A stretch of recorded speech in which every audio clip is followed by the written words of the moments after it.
Magandang hapon, narito na ang mga balita sa inyong PRTV Newsbreak. 4 na tao ang naiulat na namatay dahil sa pinagsamang epekto ng Bagyong Luis, Maymay at Habagat, ayon sa Office of Civil Defense. 2 sa nasabing namatay ay mula sa Benguet dahil sa landslide. Ang natitirang 2 iba pa ay mula sa nangyaring rock slide sa Rodriguez, Rizal.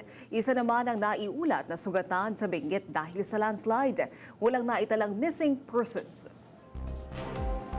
Samantala, nananatiling baha ang ilang lugar sa Zamboanga dahil sa patuloy na pag-ulan. Sa detalye, alamin natin mula kay Noreen Igonia. Noreen. Yes, Naomi, muling nakaranas ng pagbaha ang ilang barangay sa bayan ng Dinas, Zamboanga del Sur nitong Agosto 5 dahil sa habagat at aftermath ng Bagyong Luis. Sa video, maririnig pa ang paghingi ng tulong ng isang lalaki sa barangay Sambulawan dahil sa unti-unting pagtaas ng level ng tubig at nasa loob ng isang bahay ang mga menor de edad na malapit na ring maabutan ng baha. Nitong nakaraang linggo din, umabot sa 200 residente ng bayan ang inilikas dahil sa pagbaha.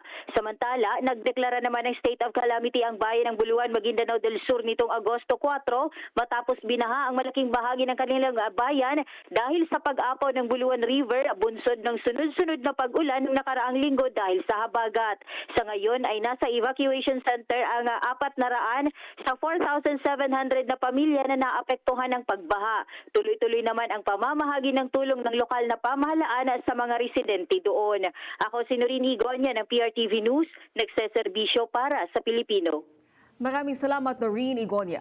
Sa ibang balita, ilang kabaong ang natagpuan sa Metro Manila kaninang madaling araw. Nakita ang isang kabaong sa Boy Scout Circle sa Timog Avenue sa Quezon City kaninang madaling araw. Ayon sa mga nakakita, 2 lalaki at isang babae na sakay ng isang puting van ang nakita kaninang alas 3 ng madaling araw.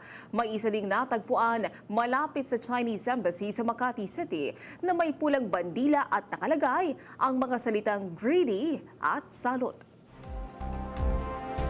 At yan ang mga balitang nakalap ng inyong PRTV Newsbreak. Live kami sa free-to-air Beam Channel 31, Signal Channel 31 at sa YouTube.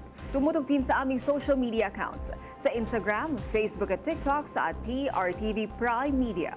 Ako po si Naomi Tiburcio. Magandang umaga.